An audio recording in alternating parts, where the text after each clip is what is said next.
உலகளாவ ரீதியில் இருக்கும் அனைத்து தமிழ் பேசும் உறவுகளையும் இன்னும் ஒரு காணொளியில் சந்திப்பதை ஏற்று மகிழ்ச்சி அடைகின்றேன். இன்றைய தினம் 23ஆம் திகதி 6ஆம் மாதம் 2025ஆம் ஆண்டு. எந்த ஒரு சேனலுக்கு யாருக்கு புதுசாக வந்திருக்கீங்கன்னு சொன்னாக்கா மறக்காமல் இந்த ஒரு சேனலையும் சப்ஸ்கிரைப் பண்ணி விட்டு வீடியோக்களை பாருங்கள். நான் போடுகின்ற அனைத்து வீடியோக்களும் உடனுக்குடன் உங்களுக்கு நோட்டிஃபிகேஷனாக வந்து சேரும் என்பதில் சந்தேகம் கிடையாது. அற்பனுக்கு பவிசு வந்தால் அர்த்தராத்திரியில் கொடை பிடிப்பான், இப்படித்தான் இந்த கிருஷ்ணாவும். அது சம்மந்தமாக பேசுவோம். அதுக்கு முதல்ல நாட்டில் இருக்கிற ஒரு பெரிய பிரச்சனை என்னென்று பார்த்தீங்கன்னு சொன்னாங்க, ஒரு சில எரிபொருள்கள் எல்லா இடங்களையும் இல்லை, ஒரு சில இடங்களில் ஒரு சில எரிபொருள் நிலையங்களில் வரிசை காணப்படுகின்றது. இந்த வரிசை காணப்படுவதற்கான காரணம் என்னதான்னு பார்த்தீங்கன்னு சொன்னாங்க, எதிர்காலங்களில் பெட்ரோல் தட்டுப்பாடு வந்துடும், எரிபொருள் தட்டுப்பாடு வந்துடும். வசதி படைத்தவர்கள் என்ன பண்ணுகிறார்கள் சொன்னாக்கா, அதிகமான எரிபொருள்களை எடுத்து சேமிப்பில் வச்சுருக்கிறாங்க. இவர்கள் இப்படி பண்ணுறதுனால யாரை பாதிக்கிறது? ஒரு சராசரி மனிதர்கள், நம்மளை போன்ற ஒரு சாதாரண வசதி இல்லாத மனிதர்களைத்தான் அது பாதிக்கப்படுகின்றது. அதில் எந்த ஒரு மாற்று கருத்தும் கிடையாது. இவர்கள், இந்த வசதி படைத்தவர்கள் எதற்காக இவ்வளவு எரிபொருள்களை எடுத்து வீட்டுக்குள்ளே சேமித்து வச்சிருக்கிறாங்கன்னு தெரியலை. எதிர்காலத்தில் எரிபொருள் தட்டுப்பாடு வரும், அந்த டைமில் நம்ம மட்டும்தான் இங்கே நல்ல பாசுவாக இருக்கணுன்ற ஒரு சுயநலத்துக்காகவே அவர்கள் அப்படி நடந்து கொள்கிறார்கள்.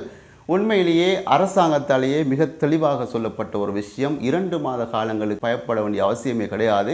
2 மாத காலங்களுக்கு இலங்கையில் எரிபொருள் தாராளமாக இருப்பதாக அரசாங்கத்தாலேயே சொல்லப்பட்ட போதிலும் அவர்கள் ஒரு சில செல்வந்தர்கள் அதை கணக்கில் எடுக்காமல் இதுவரைக்கும் இன்றைய நாள் வரைக்கும் அதிகமான எரிபொருள்கள் எடுத்து கொள்வனவு செய்து கொண்டு சேமிப்பில் வச்சிருக்கிறாங்க. சரி, இவர்கள் முதல்ல திருந்தினால்தான் இந்த நாடு சீராகும் என்பதில் எந்த ஒரு மாற்று கருத்தும் கிடையாது.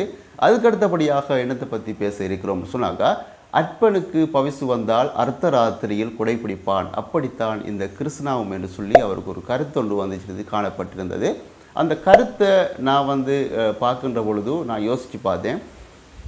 சாதாரணமாக ஒரு மனுஷனுக்கு ஒரு ஸ்வீப் டிக்கெட் விழுந்து ஒரு பணத்தை எப்படி செலவைக்கணும், எப்படி செலவைக்கக்கூடியதுன்ற முறையில், ஒரு முறையற்ற முறையில் ஒரு பணத்தை செலவு பண்ணக்கூடிய ஒரு ஆளை பார்த்து சொன்னாக்கா ஓகே, நான் அதுக்குரிய அர்த்தம் என்னன்றது எனக்கும் உண்மையிலே சரியாக தெரியலை. நீங்கள் ரொம்ப புத்திசாலி, படித்தவங்க இந்த வீடியோ பார்ப்பீங்க.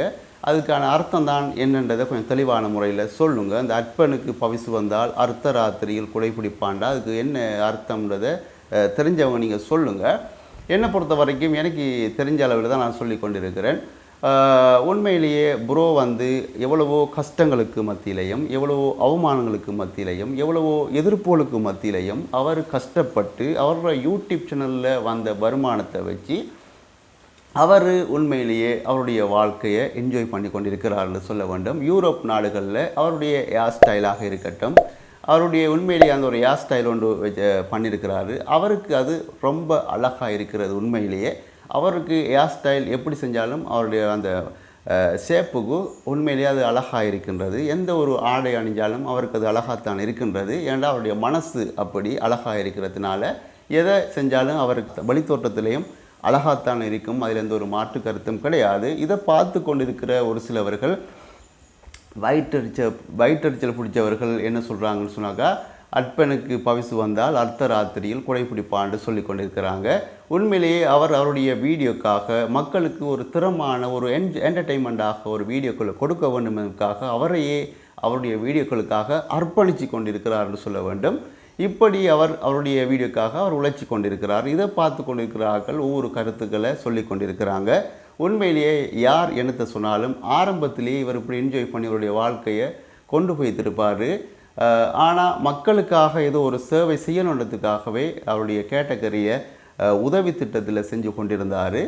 நீங்கள் சும்மா இருந்த மனுஷனை உசுப்பேற்றி இன்றைக்கு பார்த்துட்டு சொன்னாக்கா அவருடைய லைஃப் ஸ்டைலை வேறு மாதிரி கொண்டு போய்த்துருக்கிறாரு யூரோப் நாடுகளில். இதெல்லாம் நீங்கள் பார்த்து கொண்டிருக்கவங்களுக்கும் வயிற்றெரிச்சலை ஏற்படுத்துறதுனால உங்கள் வாயில் இருந்து வருகின்ற ஒரு சில வார்த்தைகளை எங்களால் ஏற்றுக்கொள்ள முடியாமல் இருக்கின்றது. எது எப்படியோ யார் என்னத்தை சொன்னாலும் மனதளவில் அவர் எப்போதுமே ஒரு நல்ல நேர்மையான மனிதன் என்ற தன்மை அவருக்குள்ளே இருந்து கொண்டே இருக்கின்றது. எவ்வளவுதான் பண வசதிகளை அவர் பார்த்தாலும், எவ்வளவுதான் பணங்களை பார்க்க இருந்தாலும் அவருடைய மனதளவில் அவர் ஏழையாகவே இருக்கிறார் என்பதில் எந்த ஒரு மாற்று கருத்தும் கிடையாது. ஆகவே இந்த ஒரு காணொலியை இன்றைய தினம் பதிவேற்றிருக்கிறேன். இந்த காணொலி சம்பந்தமான கருத்துக்களை பதிவிட மறக்காதீர்கள். இன்னும் ஒரு காணொலியில் சந்திப்போம். அதுவரை விடைபெறும் நான் என்றும் உங்கள் அன்பின் தோழன் தாஜுதீன் ரைஸ். நன்றி.